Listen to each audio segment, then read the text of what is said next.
2 livres mentionnés par la Bible, mais supprimés de la Bible. C'est-à-dire la Bible mentionne des livres qui ne sont pas dans la Bible. Je vais vous l'indiquer tout à l'heure. Il est important de savoir que la Bible est la parole de Yah. Tout ce que Yah a voulu dire à l'homme, tous les projets que Yah a eu avec les hommes, il a écrit dans un livre, afin que les générations qui viennent puissent connaître ce que Yah a fait.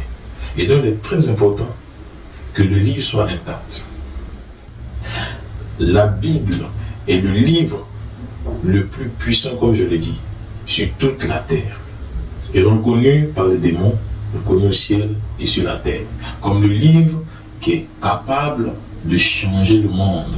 L'enseignement qui est dans le livre est plein de sens, capable de régler tous les problèmes qu'il y a sur la terre.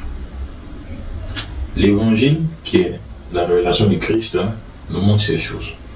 Mais il n'est pas à ignorer qu'à l'époque, il y a eu des personnes qui n'ont pas accepté de marcher avec Yah, mais qui ont plutôt accepté de marcher avec des esprits, des démons.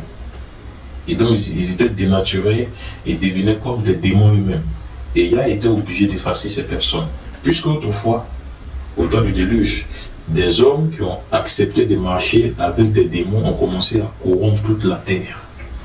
Et donc, il y a eu des pays, des nations, des peuples qui n'ont pas suivi Yah, mais qui ont suivi des esprits, des fétiches, des idoles, des démons de haut rang, et qui ont commencé à envahir la terre avec des enseignements des démons.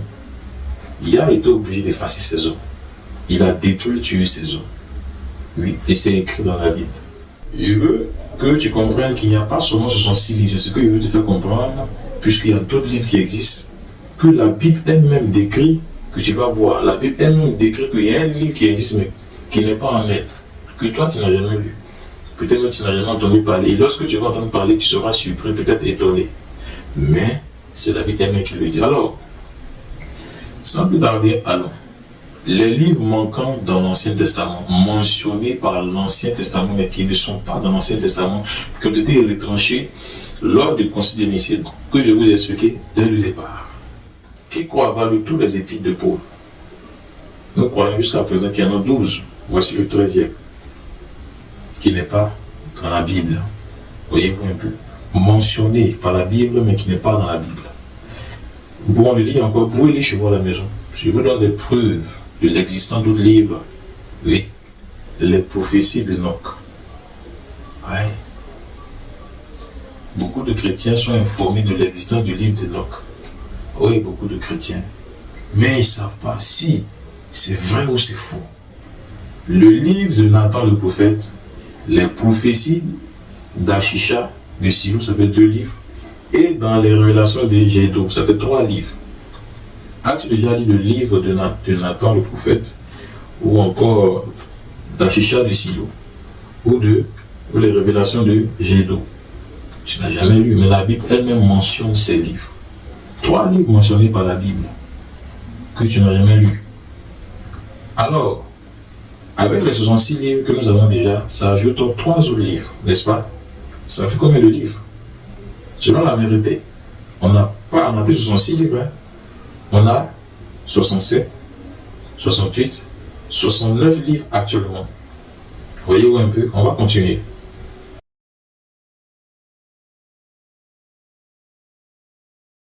Salah, frères et sœurs dans la foi, que la grâce du Seigneur vous trouve dans sa magnificence et que vous soyez comblés de la connaissance du Seigneur Isaiah Congo. Aujourd'hui, je voudrais partager quelque chose de très important encore, frères et sœurs. Comme je l'avais autrefois dit, que nous avons le livre de Yah avec nous qui est aujourd'hui appelé la Bible.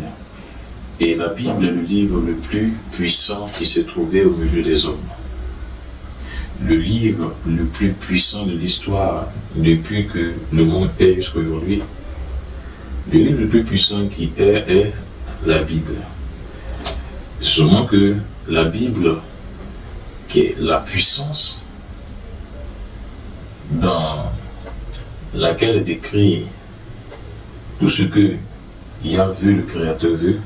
Ce livre a traversé des années, des époques, des mois, des heures, en tout cas, a traversé le temps. Et le livre avec les hommes, il y a eu beaucoup de choses avec le livre de Yah. Pour ceux qui lisent, nous savons que il fut une époque où le livre a été entièrement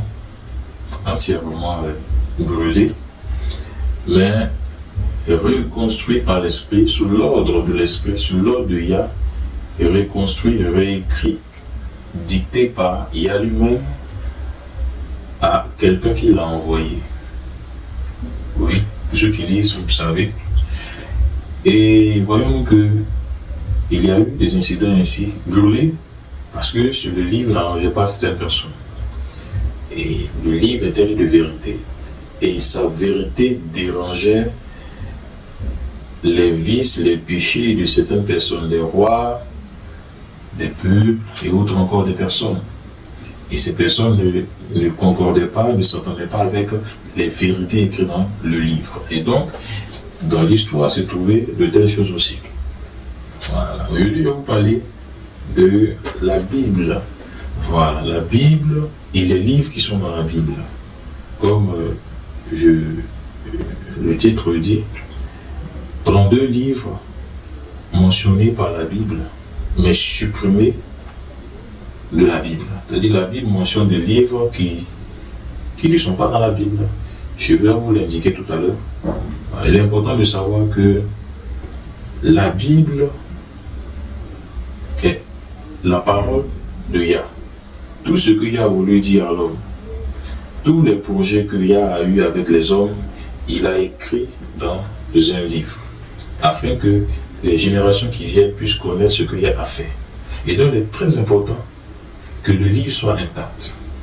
Sinon, il y a des choses que Yah a faites hier, nous n'allons jamais savoir ce qu'il a fait. Si le livre n'est pas intact, ou encore il y a des livres qui ne sont pas. Présentement, quand nous lisons, nous avons, pour les chrétiens évangéliques et autres encore, 66 livres dans la Bible, pour ce qui est connu, 66 livres. Pour d'autres versions, ça n'est pas les 66 livres. Vous voyez un peu. Et il y a beaucoup de sujets, beaucoup de paroles autour de ces choses-là. Mais je voudrais parler pour ceux qui pensent que la Bible contient que 66 livres, qui ne croient pas qu'il y a d'autres livres que les 66 livres que nous avons dans Louis II par exemple. Louis II nous présente 66 livres, n'est-ce pas? Divisés ou subdivisés en Ancien Testament et Nouveau Testament. Voilà. Mais la Bible elle-même se dit qu'elle a d'autres livres qui ne sont pas en elle. Je vais vous le montrer tout à l'heure. Parce que ces écrits encore sont des paroles du Seigneur pour les générations à venir, mais qui ont été retranchées afin que ces vérités qui étaient là, qui n'arrangeaient pas certaines personnes autrefois, ne soient pas connues. Des vérités de Yah non connues par des chrétiens et des croyants, des fidèles. Et c'est un problème. C'est pourquoi il est en train de réfléchir sur ces choses. La Bible que nous voyons est la parole du Seigneur. Il est écrit, comme nous disons dans l'Apocalypse 22, que personne n'a le droit d'ajouter, personne n'a le droit de retrancher, que quiconque va oser le faire sera frappé de toutes sortes de malédictions et même son nom effacé du livre de vie. Et donc les humains en tant que tels ne l'ont pas fait. Voyez-vous un peu, ils n'ont pas ajouté, ils n'ont pas retranché. Mais il y a eu des types d'humains qui ne sont pas réellement de la race d'Adam, qui ne sont pas réellement des humains qui ont eu à travailler pour faire ces choses, pour supprimer, bannir même des livres. Oui. Et aussi la sanction écrite pour ces personnes ont été exécutées et sont en exécution. Ne soyez pas des hommes qui vous mettez avec des choses ou encore des hommes de raisonnement pour raisonner. Non. Pour chaque chose, il y a une conséquence. Pour ceux qui débattent, qui font les débats, les grands débats, en fait, nous devons comprendre que Yah a déjà instauré toutes choses. C'est pourquoi regardez que Yah est silencieux face à beaucoup de personnes, face à beaucoup de choses qui sont faites sur la terre, est silencieux. Parce qu'il a déjà écrit des lois, des sanctions. Et donc ça est en exécution. Celui qui fait ça, qu'il est conscient qu'il fait telle chose, voici la sanction qu'il va suivre. C'est pourquoi informons-nous, informer les uns les autres, c'est très important. La Bible est le livre le plus puissant, comme je l'ai dit, sur toute la terre. Et reconnu par les démons, reconnu au ciel et sur la terre. Comme le livre qui est capable de changer le monde. L'enseignement qui est dans le livre est plein de sens, capable de régler tous les problèmes qu'il y a sur la terre. L'évangile, qui est la révélation du Christ, nous montre ces choses. Mais il n'est pas à ignorer qu'à l'époque, il y a eu des personnes qui n'ont pas accepté de marcher avec Yah, mais qui ont plutôt accepté de marcher avec des esprits, des démons. Et donc, ils étaient dénaturés et devenaient comme des démons eux-mêmes. Et Yah était obligé d'effacer ces personnes. Puisque autrefois, au temps du déluge, des hommes qui ont accepté de marcher avec des démons ont commencé à corrompre toute la terre. Et donc, il y a eu des pays, des nations, des peuples qui n'ont pas suivi Yah, mais qui ont suivi des esprits, des fétiches, des idoles, des démons de haut rang, et qui ont commencé à envahir la terre avec des enseignements des démons. Yah était obligé d'effacer ces hommes. Il a détruit, tué ces hommes. Oui, et c'est écrit dans la Bible. Oui. Et pour ces choses, Yah n'a pas besoin de rendre compte à quelqu'un, parce qu'il est le maître de toutes choses. Oui. C'est nous qui lui rendons compte. Et tout ce qui sont écrits dans le livre. Et voici encore que dans le livre est écrit l'espérance de la vie éternelle par le Seigneur Isaïe, qui est le Nouveau Testament, l'Évangile, la Nouvelle Alliance. Nous trouvons là aussi le message de la paix, le message qui peut transformer le monde entier. Mais comment cela va-t-il se faire? Cela dépend de chacun. Oui. C'est le livre qui dérange tout ce qui est obscur. C'est le livre qui dérange, qui freine le mal, qui freine la sorcellerie, qui freine, oui, tout ce qui n'est pas bon. C'est le livre qui juge les consciences, qui juge les comportements. Et donc tous ceux qui sont vrais en eux-mêmes, qui reconnaissent que la Bible peut les aider face à leurs péchés, face à leur comportement, c'est ceux-là qui viennent à la lumière. Mais il y a des personnes qui, comme veulent rester dans leur penchant et comportement, ne viennent pas à la Bible, mais restent loin. Et ces personnes deviennent des juges de la Bible. Et c'est écrit aussi des sanctions pour ces personnes qui sont ainsi, qui ne viennent pas à la lumière, mais qui restent dans les ténèbres avec des jugements, des raisonnements, pour pouvoir, en fait, des raisonnements qui n'ont pas de fondement, démontrer réellement que la Bible a été écrite par des hommes, la Bible a été faite ceci. Alors que quand nous lisons les messages de la Bible transforme les cœurs. Non pas l'extérieur seulement, la Bible change les cœurs. Mais la Bible ne peut pas changer les cœurs des démons et des démons humains. Mais la Bible change les cœurs des humains qui repentent, qui viennent au Seigneur. Oui. Alors tous ceux qui viennent à la Bible, ils savent que la Bible est la parole de vie qui peut les changer. Ils ne peuvent pas aller ailleurs. Comme l'a dit Kéipha. Kéipha et Pierre. À qui irons-nous, Seigneur? Et c'est toi qui as la vie éternelle. Tu as les paroles.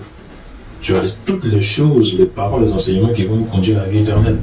Nous ne pouvons pas aller à quelqu'un d'autre qu'à la Bible. Ainsi, la Bible est la puissance qui domine tout le ténèbres. La Bible est la puissance qui domine les obscurités, les énergies négatives ou autres encore. La Bible les brise. Voyez-vous un peu, frère? Alors, telle puissance démontrant, ou encore telle puissance que la Bible est au milieu de nous. Et ça fait que elle est au milieu de nous, certes, mais les hommes ont du mal à comprendre le sens d'aide, le sens de salut concernant la Bible parce qu'ils sont dans beaucoup de penchants. Les penchants empêchent les hommes de venir à la lumière, à la vérité, jusqu'à ce que leur vie s'éteigne. Il va suivre encore les sanctions décrites dans le livre concernant tous ceux qui ne se sont pas intéressés à la vie éternelle. Puisque la vie d'un homme est temporaire, nous devons comprendre que la vie éternelle décrit la Bible, décrit le livre. La Bible décrit qu'il y a deux types de vie. Il y a la vie éternelle, mais en deux. la vie éternelle au ciel, la vie éternelle dans la mort. Mais généralement, quand on parle de vie éternelle, c'est au ciel. Mais il y a aussi la mort éternelle. C'est-à-dire tu vas en enfer pour l'éternité. La vie éternelle, tu vas au ciel pour l'éternité. Alors voici un bref aperçu d'une caractéristique de la Bible, par exemple. Et un peu. Alors, frères et sœurs, voilà ce que je peux dire. Sans les profondeurs, tu restes à l'extérieur. Et avec les profondeurs, tu rentres en profondeur. Oui. Ce qui peut être profond, ce n'est pas la forme. Oui. Mais ce qui peut être profond, n'est pas ce qui est considéré par la masse de personnes, des chrétiens, des pasteurs ou encore. Les profondeurs, tous n'arrivent pas aux profondeurs. Mais ceux qui arrivent dans les profondeurs sont ceux qui sont vraiment engagés, qui sont prêts à suivre les paroles du Maître. Ceux-là arrivent dans les profondeurs. Et ceux-là sont transformés de façon intérieure et extérieure. Oui. Les deux comptent. La Bible est la seule puissance qui est capable de transformer quelqu'un intérieurement et extérieurement. Oui. Voilà un peu, frères et sœurs. Il y a quelqu'un qui a été envoyé sur la terre lors de sa marche. Il a découvert que ceux qui tiennent la Bible, la majorité, pour certaines personnes, croient qu'il y a 66 livres. Et lorsqu'ils entendent certaines informations qu'il y a d'autres livres qui existent, c'est vrai de faire attention, mais ils sont déjà catégoriques du fait qu'il y a 66 livres, ils ne veulent rien comprendre, et voici encore, et voici d'autres. Moi, Massa, envoyé vers vous, je vais vous parler de certains livres qui sont vraiment importants, mais retranchés dans l'histoire par des personnes qui ne voulaient pas que toi tu saches ce qu'il y a dans ces livres. Oui. Des choses vraiment importantes qui sont écrites dans ces livres, qui ont des valeurs. Oui, qui ont des valeurs. Oui, mais l'homme a voulu, selon son plan, que tu connaisses 66 livres, et c'est ce que tu sais. Des hommes se sont assis, ont décidé que toi, pasteur, chrétien, chrétienne, que tu connaisses que 66 livres. On peut peut-être que tu n'as pas encore lu les 66 livres, mais il y avait des informations vraiment, en fait, les informations qu'on était retranchées, des informations qui parlaient, c'était une chose. Et alors, je voudrais parler à un frère, de ne pas avoir peur, mais de chercher à comprendre. Quand tu reçois une information, oui, tu es assis dans la foi, tu n'as pas peur de l'information. Tu cherches à comprendre l'information et même à vérifier l'information. Si elle n'est pas vérifiable, tu la rejettes. C'est ce qui est dans le livre, n'est-ce pas? Oui. Ne méprisez pas la parole de la prophétie. Analysez toutes choses. Prenez ce qui est bon, rejetez le reste. C'est écrit dans le livre, n'est-ce pas? Donc, un chrétien, un croyant, un frère, une soeur, entend l'information et va vérifier l'information, si cela est vrai, a été dit par son maître. Et ainsi, il progresse soit dans la vigilance, il progresse soit dans la foi, et autre encore.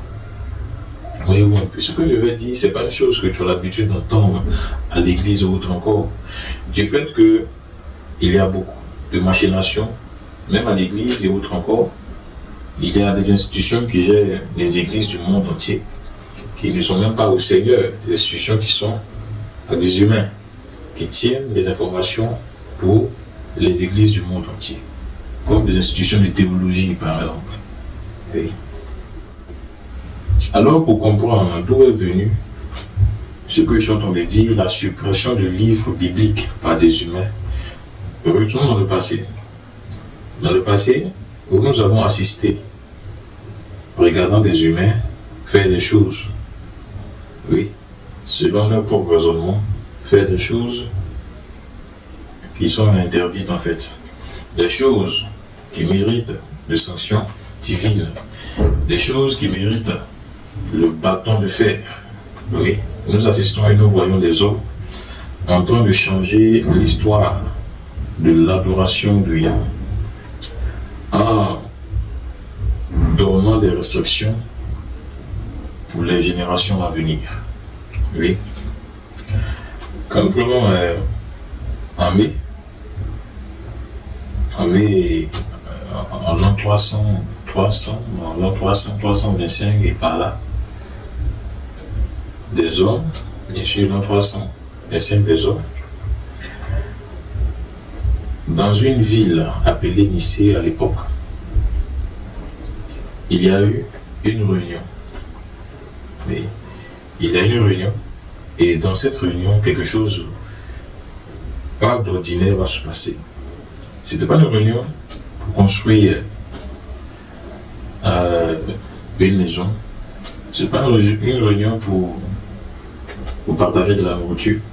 C'est pas une réunion pour venir partager de l'argent. Et dans cette réunion, va s'assembler tous les évêques de Rome, ou encore tous les évêques qui sont sous le contrôle de l'Empire romain. Ils vont se réunir là, et là, ils vont se réunir sous l'ordre de Constantin, le roi Constantin, l'empereur Constantin Ier.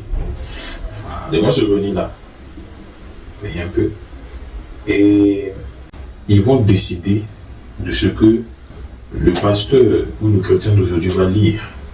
Oui, ils vont décider cela. Ils vont décider de quel livre tu vas lire et de quel livre tu ne vas jamais lire. Ils étaient venus aussi pour décider la manière dont tu vas adorer le Seigneur de la Bible. Ils étaient venus pour décider même quel nom ils allaient donner. Oui. C'était une réunion, comme c'était pas pour de la nourriture, c'était pas là pour manger, c'était là pour définir ce que le monde allait adorer après. De jusqu'à aujourd'hui. Eux, ils l'ont fait.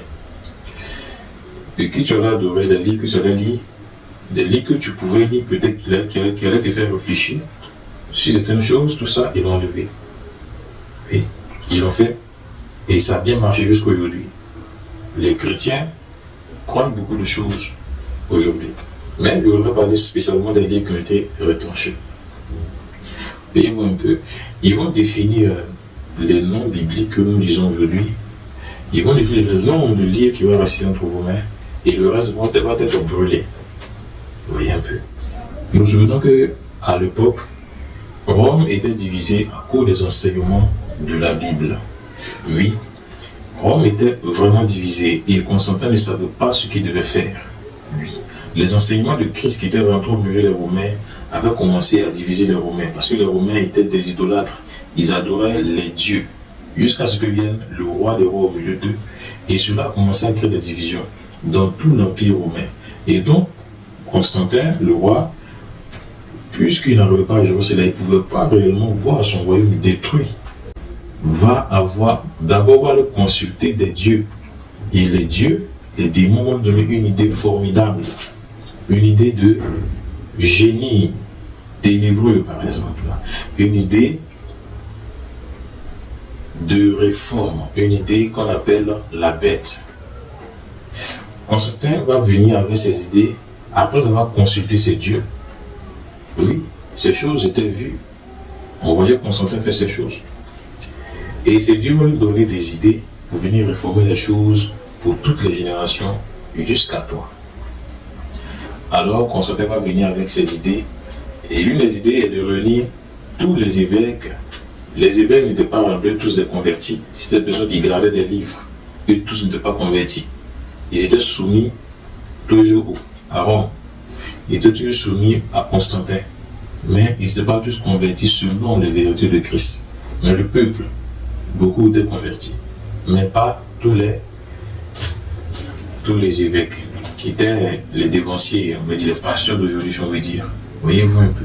Alors Constantin, ne pouvant pas voir son royaume détruit, va faire quoi? Va réunir les évêques à cette époque-là et va leur demander des choses que je vais vous dire.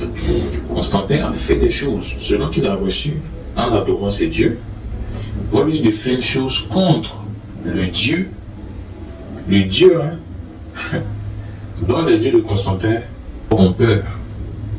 Les dieux de Constantin ont peur de celui qui est rentré au milieu de lui, de son royaume. Ils ont peur de lui. Ils le connaissent très bien. Ils vont donner à Constantin des idées. Quelle idée? De réécrire l'histoire. Hein? Et Constantin va venir avec cette idée de réécrire toute l'histoire afin d'effacer tout. Toute l'histoire, je vous le dis. Afin d'effacer tout. Quand il dit tout, ce n'est pas l'histoire biblique, mais ce qui fait en réalité l'histoire. Les noms et les adorations.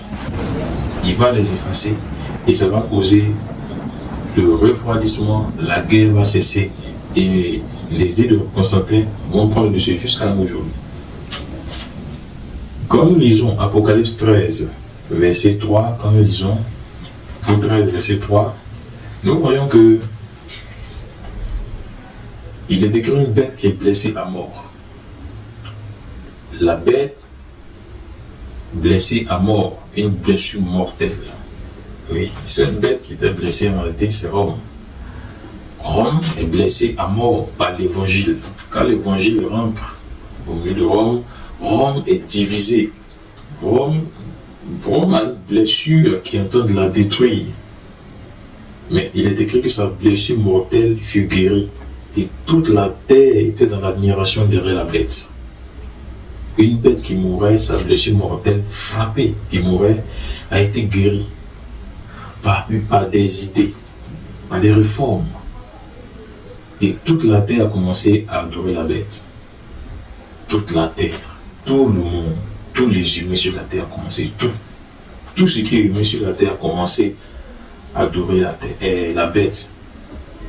C'est une question, ou encore c'est une réflexion. Quand la parole dit que toute la terre, les églises, les pasteurs et autres encore, ils vont commencer à adorer les idées de Constantin. Le premier qui allait voir des démons, c'est Dieu pour réformer tout. Oui, pour envoyer l'Empire romain à un autre niveau, avec la religion. Alors Constantin va unifier toutes choses, il va unifier les informations du Christ avec lui, sa religion. Et non pas seulement, avec aussi la politique. Donc le Christ devient une religion de Constantin, puisque Constantin seul a les livres. Mais le peuple Israël, isolé, qui est Israël, n'avait plus les livres, puisque les livres sont entre les mains de Constantin, il les a pillés, il les a volés. Donc le peuple d'isolé n'avait plus le livre. Oui, les évêques avaient les livres, Constantin aussi avait les livres. L'Ancien Testament comme le Nouveau. Tous les livres écrits par les apôtres et les livres anciens, comme Enoch et autres encore, Constantin les avait. Et à cette époque-là, il n'avait ni chrétien, il n'avait ni pasteur, il n'avait pas de ministère d'église que nous avons vu. Ils n'étaient pas là, tu n'étais pas là. C'est comme ceux d'aujourd'hui viennent d'arriver. L'histoire nous raconte des choses, vous devez raisonner à l'histoire. Et renseignez-vous très bien ce que je dis. Alors, Constantin va créer un Christ et une religion qu'on va appeler le christianisme. Alors, le christianisme va venir de certaines pratiques. Le christianisme, je vous le dis, à l'époque, c'est Constantin qui l'a unifié, qui l'a construit.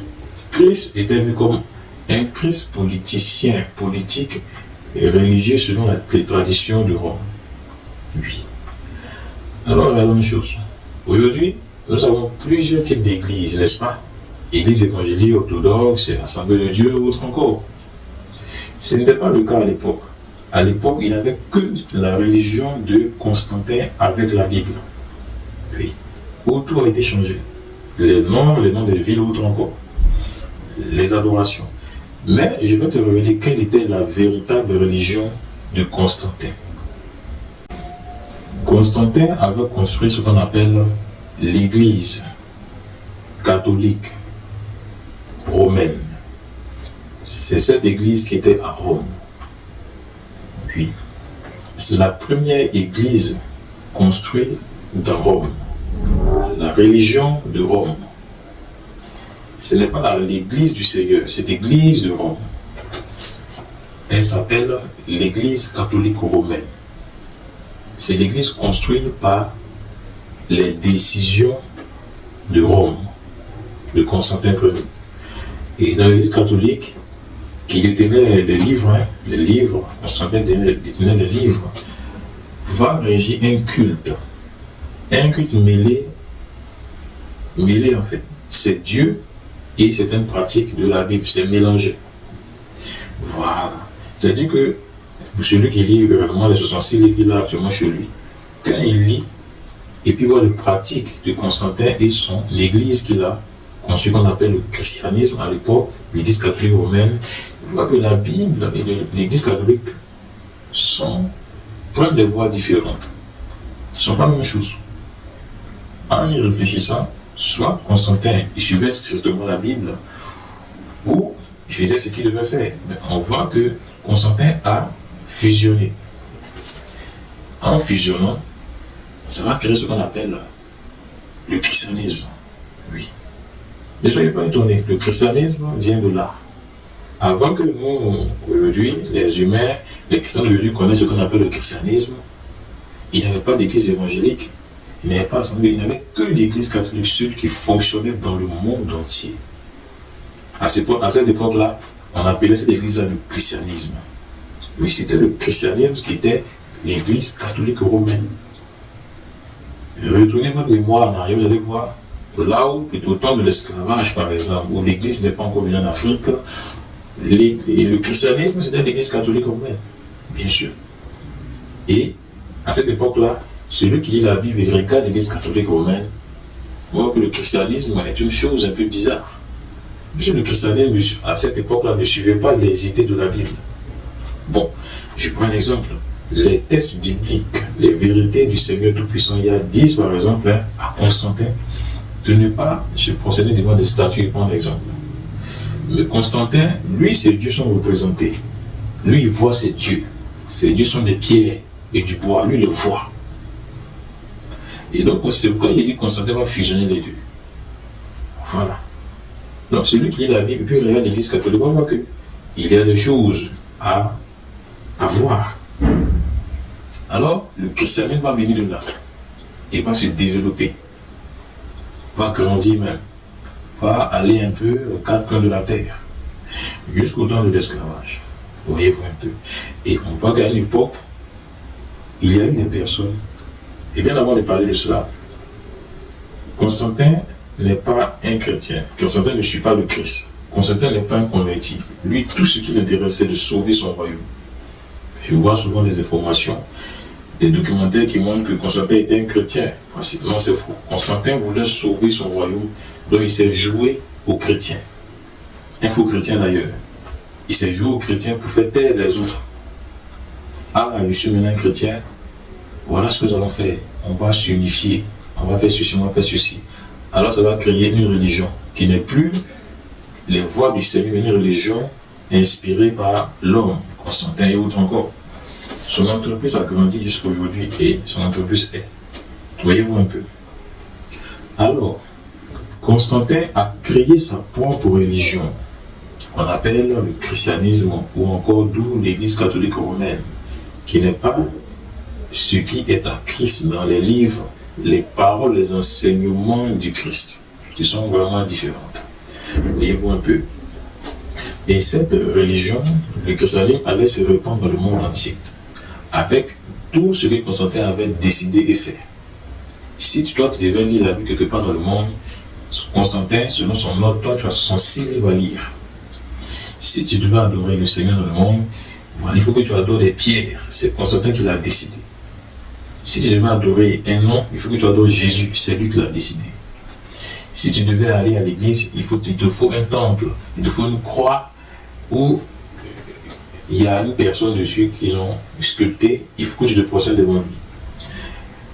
Pour chasser les démons, ce n'est pas par l'esprit. Il faut de l'eau, il faut des encens et autres encore. Tout ça vient des pratiques de la tradition de Constantin de Rome.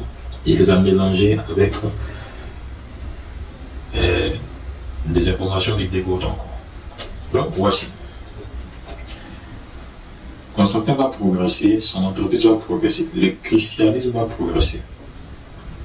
Et dans le christianisme, le catholicisme va progresser. Puisque je suis en train de préciser que à l'époque, il n'y avait pas d'église évangélique. Il n'y avait que l'église catholique romaine qui était répandue sur la terre. Avant même l'esclavage et après l'esclavage. c'était répandu. Mais il va avoir des personnes qui, au milieu de l'Église catholique, vont commencer à lire la Bible maintenant. En lisant la Bible, vous constatez que, en fait, il y a des choses qui ne sont pas claires. Oui. Il y a des choses qui ne sont pas claires. Puisque la Bible n'était pas lue par le peuple. C'est comme aujourd'hui aussi, il y a un système.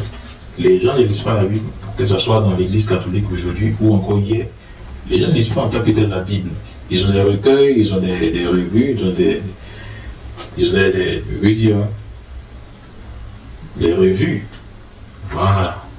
Des petits cahiers qu'ils ont l'habitude de lire. Mais ils ne comprennent pas que c'est la Bible qu'il faut lire en tant que tel. Ils lisent de façon partielle ou encore, mais leur cœur ne pratique pas réellement ce qui est écrit parce que Rome leur a donné des pratiques. Et ils sont censés défendre les pratiques de Rome, des traditions de Constantin. Ce que Constantin pratiquait comme œuvre, c'est ce que l'Église catholique pratique.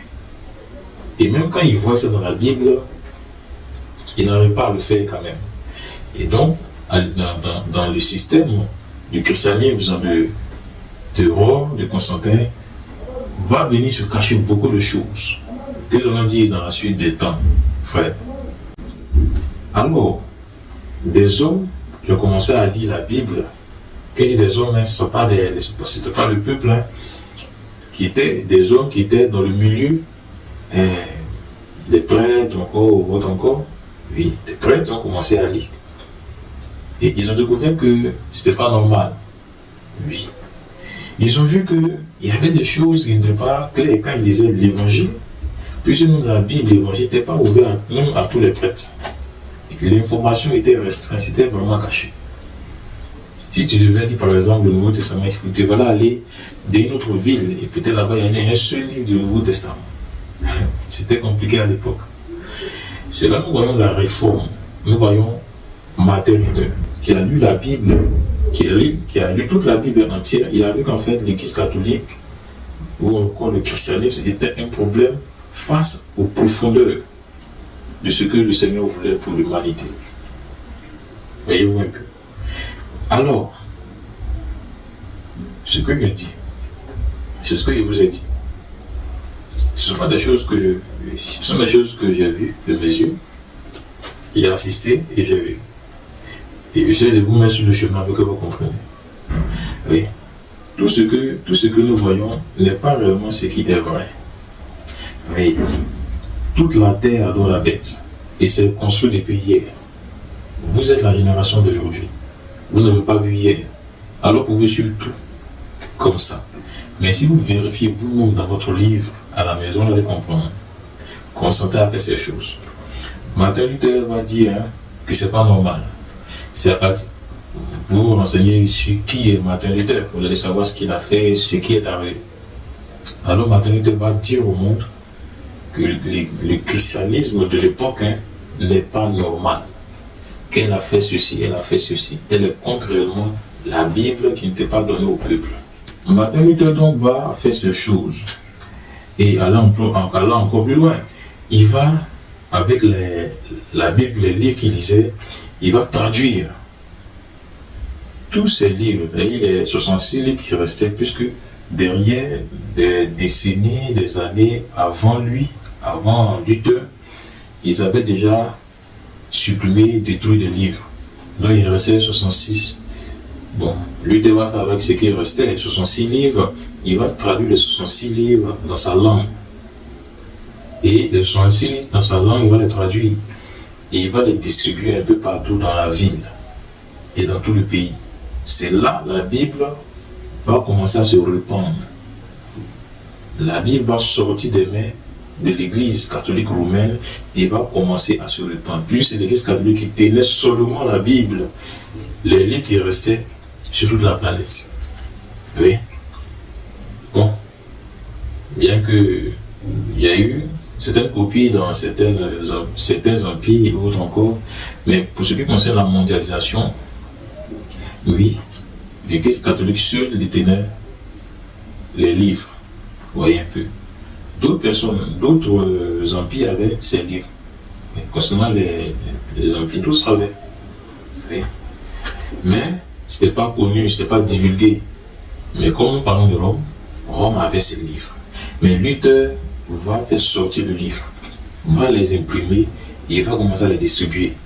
Et les hommes vont commencer à les lire chez eux à la maison. Et ça va s'étendre. Et c'est là que vont commencer les divisions. Luther était dans l'église catholique et il va sortir. Parce qu'il a lu la Bible. Il a vu les pratiques de la Bible. Lui n'était pas d'accord. Oui. Par exemple, certaines pratiques, prier pour les morts, c'est comme adorer les morts autres encore. Le chapelet autre encore. Ce ne sont pas des institutions bibliques. Et il a commencé, parce que ce que Yah voulait n'était pas dit au peuple, mais ce que l'église catholique voulait qu'on disait au peuple. Et quand il a commencé à voir que ce que Yah voulait était différent, il y a eu des séparations. Oui. Et à travers Luther, les hommes ont commencé à lire la Bible et ça va s'étendre. C'est là qu'on va commencer à naître tout le reste, les protestants et autres encore. Oui. Mais avant eux, c'est ce que vous avez dit, il y a eu des histoires. Et ils ont fait avec ce qu'ils avaient, les 66 livres qu'ils avaient. Mais bien avant, il n'y avait pas que 66 livres. Il y avait plus. Que je vais vous montrer tout à l'heure. Et il y avait plus. Et les 66 livres, les a traduits. Il a fait passer le livre de famille en famille et autres encore. Le livre a évolué. Et au fil du temps, où il y a eu les imprimeries ou autres encore, le livre a commencé à s'étendre. Vous voyez un peu. Donc voici un historique. Il y a plein de choses à dire là-dessus. Voici un peu l'historique des choses.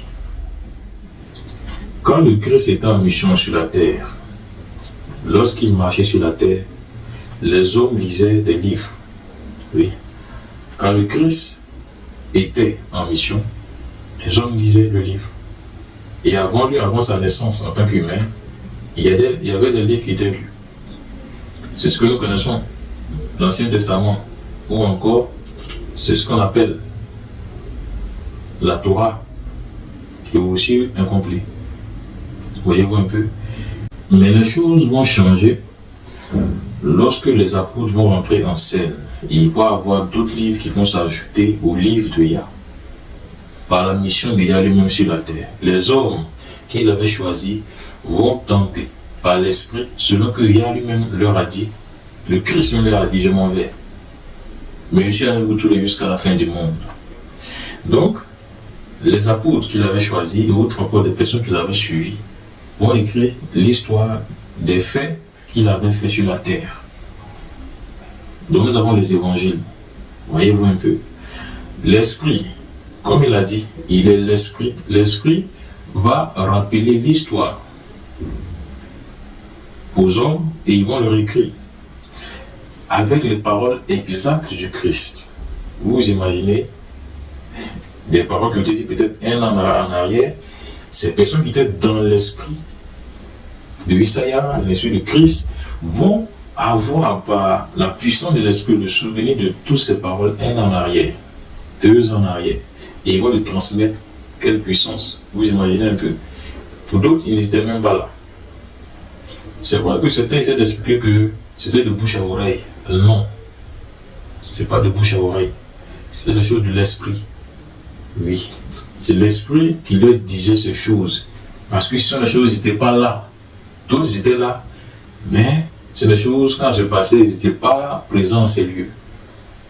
Ils étaient à cette époque-là, mais ils n'étaient pas présents à certains événements. Mais l'esprit leur disait, lorsqu'ils écrivaient, l'esprit leur disait exactement ce qui s'était passé. Mais quand nous le lisons, nous voyons que Matthieu l'a dit ainsi, Marc l'a dit ainsi, Luc, et ainsi de suite. Nous connaissons vraiment qui est Luc et autres encore. Alors, l'entrée en scène des apôtres va ajouter des livres au livre de Yah. Vous voyez un peu. C'est-à-dire, nous avons l'Ancien et nous allons voir maintenant la Nouvelle Alliance et son livre, qui est le Nouveau Testament. C'est-à-dire la mission de l'humain divin sur la terre. Toutes les paroles qu'il a données pour l'humanité, ils vont le retransmettre par écrit. Comme les prophètes autrefois, Moïse et autres encore, Moïse, qui a reçu les commandements, il les a écrits. Vous voyez un peu. Il les a reçus d'une manière ou d'une autre, nous le savons bien. Et aussi, nous avons les prophètes, Daniel, Jérémie, Isaïe, autres encore. Bien sûr. Alors, ces choses vont être ainsi. Les apôtres vont relater l'histoire et les enseignements stratégiques du salut, pour sauver les hommes du péché, de la possession démoniaque, des envoûtements des démons ou autre encore. Oui, du péché originel et de la transformation de l'esprit en fonction du Seigneur Israël. Tous ces enseignements vont être transcrits par écrit pour leur génération et les générations à venir. Et les livres donc étaient vraiment importants. Et donc supprimer un livre était considéré comme un handicap pour la génération. Et ils l'ont fait. Mais moi, je vais vous décrire un peu ces livres-là par la suite. Je veux que tu comprennes qu'il n'y a pas seulement 66 livres. C'est ce que je veux te faire comprendre, puisqu'il y a d'autres livres qui existent, que la Bible elle-même décrit, que tu vas voir. La Bible elle-même décrit qu'il y a un livre qui existe, mais qui n'est pas en elle, que toi tu n'as jamais lu. Peut-être que tu n'as jamais entendu parler. Et lorsque tu vas entendre parler, tu seras surpris, peut-être étonné. Mais c'est la Bible elle-même qui le dit. Alors, sans plus tarder, allons. Les livres manquants dans l'Ancien Testament, mentionnés par l'Ancien Testament, mais qui ne sont pas dans l'Ancien Testament, qui ont été retranchés lors du Concile de Nicée, que je vous ai expliqué dès le départ. Tu peux prendre ta Bible, nous allons voir. Il faut que toi-même tu vérifies ce que nous disons. Voilà, ce que l'Esprit veut te faire comprendre. Nous allons prendre 2 Chroniques. Bon, pour ceux qui ont le petit livre, vous allez voir, déjà ce livre est déjà dans le petit livre. Mais pour vous qui n'avez pas, vous allez voir un peu l'indice dans 8 secondes. Vous pouvez prendre 2 Chroniques, chapitre 9, verset 29. Le reste des actions de Salomon, les premières et les dernières, cela n'est-il pas écrit dans le livre de Nathan, le prophète? Nathan le prophète. Dans les prophéties d'Achisha, de Silo, et dans les révélations de Jéhédo, le prophète sur Jérusalem, fils de Nébat. Ce verset nous mentionne combien de livres? Le livre de Nathan le prophète, les prophéties d'Achisha, de Silo, ça fait 2 livres, et dans les révélations de Jéhédo, ça fait 3 livres. As-tu déjà lu le livre de Nathan le prophète, ou encore d'Achisha de Silo, ou les révélations de Jéhédo? Tu n'as jamais lu, mais la Bible elle-même mentionne ces livres. 3 livres mentionnés par la Bible que tu n'as jamais lu. Alors, avec les 66 livres que nous avons déjà, ça ajoute 3 autres livres, n'est-ce pas? Ça fait combien de livres? Selon la vérité, on n'a plus 66 livres. Hein? On a 67, 68, 69 livres actuellement. Voyez-vous un peu? On va continuer. Et donc, je dis, je mentionne le livre. Le livre de Nathan, le prophète. Les prophéties d'Achisha de Silo. Les révélations de Jéhédo, le prophète. Sur Jéroboam, fils de Nébat. Donc, ça fait 3 livres que tu n'as jamais lu, que tu ne connais pas. Où sont passés ces livres? Nous allons continuer. Alors, nous allons passer à d'autres livres. Nous allons prendre Nombre 21, verset 14. Nombre 21, verset 14. Tu prends ta Bible chez toi et tu regardes. C'est Yah qui te le dit. J'ai eu la parole hier au respect, il dit, c'est pourquoi il est dit dans le livre des guerres de l'Éternel. Ça, c'est dans ta Bible, hein, le second. C'est pourquoi il est dit dans le livre des guerres de l'Éternel. As-tu une fois lu le livre des guerres de l'Éternel? Aucun chrétien ne l'a lu, aucun pasteur ne l'a lu, ni aujourd'hui, ni à l'époque d'après Constantin. Parce que Constantin l'a voulu ainsi, bien sûr. La bête l'a voulu ainsi. C'est ce qui est écrit, toute la terre va adorer la bête. Il l'a voulu ainsi. Et le Christ l'a dit. Je m'en vais, mais après moi vendre le fils de perdition.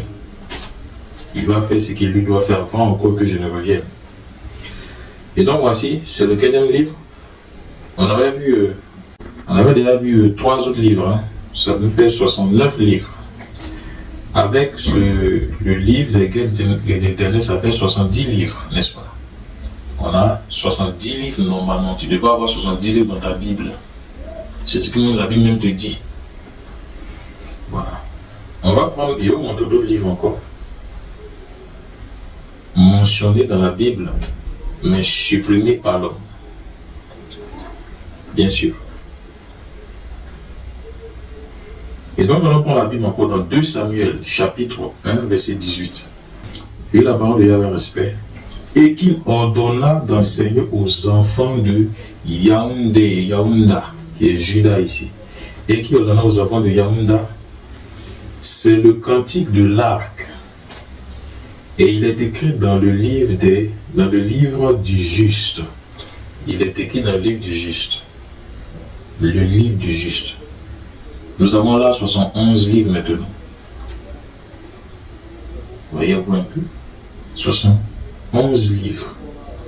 Il y a des livres, la Bible même parle d'elle, mais c'est la Bible parle d'elle-même. La Bible dit non, je n'ai plus ces livres en moi.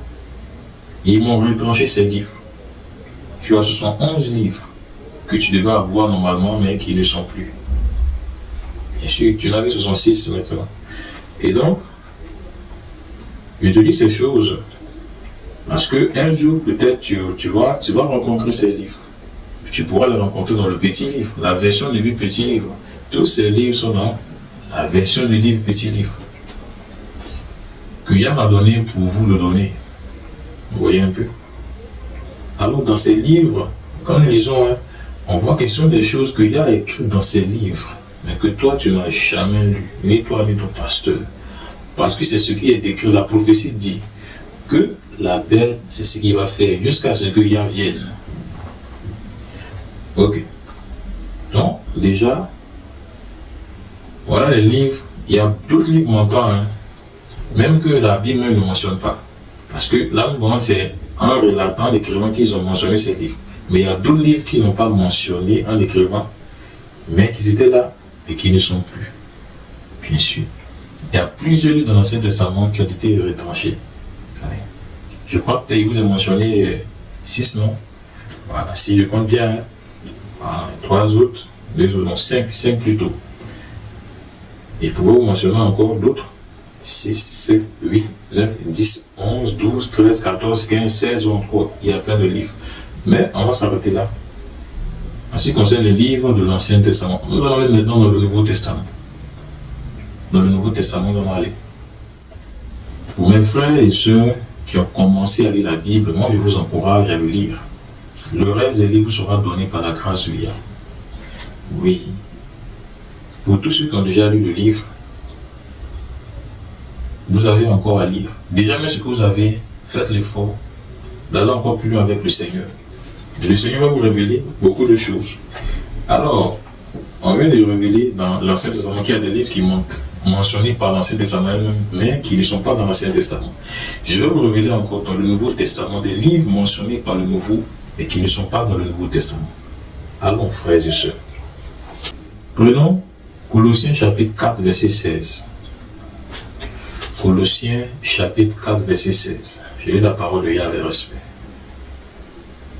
Il dit, lorsque cette lettre c'est l'épître aux Colossiens, lorsque cette lettre aura été lue chez vous, faites en sorte qu'elle soit aussi lue dans les églises de Laodicée, des Laodicéens, et que vous lisiez à votre tour celle qui vous arrivera de Laodicée, qui comprend ce qui vient d'arriver. Que Paul nous explique que l'épître de Paul aux Colossiens, qui est là, voyez-vous un peu, lorsque ceux de Colosse vont lire, qu'il envoie à ceux qui sont à Laodicée, et que ceux qui sont à Laodicée aussi envoient l'épître de Paul aux Laodicéens, qui les envoie à eux, Colossiens, qui le lisent aussi. Donc nous voyons que la Bible mentionne un livre qu'on appelle l'épître de Paul aux Laodicéens, dans le Nouveau Testament qui n'est pas dans le Nouveau Testament, Qui croit avoir lu tous les épîtres de Paul? Nous croyons jusqu'à présent qu'il y en a 12. Voici le 13e, qui n'est pas dans la Bible. Voyez-vous un peu? Mentionné par la Bible, mais qui n'est pas dans la Bible. Vous pouvez le lire encore, vous pouvez lire chez vous à la maison. Je vous donne des preuves de l'existence d'autres livres. Oui, le livre de Yah, oui, qui dit des livres qui ne sont pas. Voyez-vous un peu? Alors, on voit que au 71, ça a eu tout corps un autre livre, là, ce sont 12 livres. C'est plus nous avons parlé dans l'Ancien Testament, puis ça fait ce sont 12 livres. On va continuer encore. Tout dans le Nouveau Testament. Nous pouvons prendre Jude. Jude, c'est le dernier livre avant Apocalypse. Et tu trouves Jude, ensuite tu trouves Apocalypse. Jude, la parole y a un respect. Il dit, c'est ainsi pour eux qu'Enoch, le 7e depuis Adam, a prophétisé en ces termes. Voici le Seigneur est venu avec ses 5 myriades. On peut le lire à la suite aussi. Qui comprend ce que la parole dit ici? Jude est au temps de Christ. Jude, il est au temps de Christ. Voyez-vous un peu? Jude connaît les prophéties d'Enoch. Ouais. Beaucoup de chrétiens sont informés de l'existence du livre d'Enoch. Oui, beaucoup de chrétiens. Mais ils ne savent pas si c'est vrai ou c'est faux. D'autres même savent que c'est vrai, mais comme ils partent de la sorcellerie, ils ne veulent pas libérer les autres. C'est la Bible qui vient de le mentionner que Jude te parle que lui connaît les prophéties de Noé. Mais pour ceux dont on entend parler, il a utilisé un passage qui parle du jugement des anges. Jude lit les prophéties d'Enoch. Bien sûr. Alors nous avons là 73 livres, n'est-ce pas? La Bible, il y a plusieurs, je peux vous montrer plusieurs, et même d'autres qui sont dans la Bible qui ne sont pas mentionnés dans le livre. Il y en a plusieurs. Ah oui. Alors Jude dit que lui, qui n'est même pas au temps d'Enoch, regardez un peu les années qu'il y a entre Enoch et Jude. Jude n'est même pas à l'époque d'Enoch, mais lui connaît les prophéties d'Enoch. Tout à l'heure, on parlait des livres de l'Ancien Testament, des prophéties de certains d'Achishaï, de Jédo, les prophéties, ce sont les écrits. On mentionne alors que les écrits des prophéties. On voit ici aussi les prophéties d'Enoch. D'où les prophéties sont écrites dans un livre. Quand on prend les prophéties d'Ésaïe, les prophéties d'Ésaïe sont écrites dans le livre d'Ésaïe. Les prophéties de Jérémie, les prophéties de Jérémie sont écrites dans le livre de Jérémie. Les prophéties du Christ sont écrites dans le Nouveau Testament. Alors frère, il dit ces choses parce que le temps est proche. Sur les informations que je vous apporte pour le moment, il y a beaucoup de choses à savoir à cause de celui qui rentre au milieu de vous, que vous ne le connaissez pas. Mais il s'appelle Isaïa, est-ce que je vous ai dit? Que Constantin a caché le nom. Tout vient de lui et de ses dieux, de Zeus et autres encore, oui, qui ont formé ce système religieux que nous voyons, réparti en plusieurs branches. Connaissons toutes les religions du système. On en viendra à dire un jour. Voyez-vous un peu. Alors, on a le livre de Brana, d'autres livres, bien sûr. Je peux vous citer d'autres livres, hein. Voyez-vous un peu. Mais je me contente de vous donner ces livres. Pour celui qui a cru que la Bible contient que ce sont 6 livres, on vient de révéler par l'Esprit tous les livres manquants mentionnés par la Bible. Mais il y a d'autres livres. Il y a plein de livres. Il y a au moins une 50aine de livres. Il y a plus même. Dans le petit livre se trouvent tous ces livres. Bien sûr. Alors que le Seigneur vous bénisse. Lisez la parole et n'ayez pas peur. Car moi je suis là pour vous orienter dans les choses que vous ne connaissez pas. Pour vous et vos pasteurs, bien sûr. Alors, le Seigneur va venir dans un temps que vous ne connaissez pas. Un temps qu'il a fixé. Où il rendra à chacun selon ce qu'il a fait, selon ce qu'il a cru. Il dit, c'est qu'une chose est bonne. Si une chose est bonne que tu sais, Dis-le à ton frère et à ta soeur. Il fait progresser sa foi. Ne piégez personne, car le Seigneur vient pour rendre à chacun selon ce qu'est son œuvre. Celui qui a mené en captivité d'autres personnes par des idées, des raisonnements ou autres encore, cette personne ira en captivité. Si tu tues par la parole, tu enchaînes par le mensonge. Lui, quand le Seigneur viendra, tu seras enchaîné par une chaîne que tu ne connais pas. De même, Satan lui-même sera enchaîné par une chaîne qu'il ne connaît pas.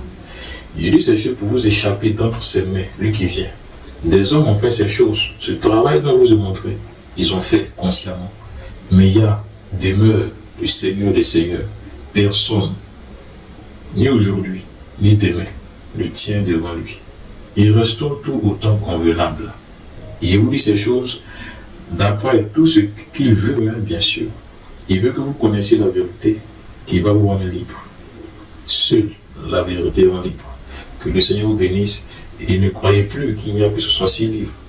La Bible que vous avez chez vous contient d'autres livres. Lisez ce que vous avez et quand vous aurez le petit livre, vous connaîtrez aussi les autres vérités, les autres livres mentionnés dans le livre que vous n'avez jamais lu. Oui.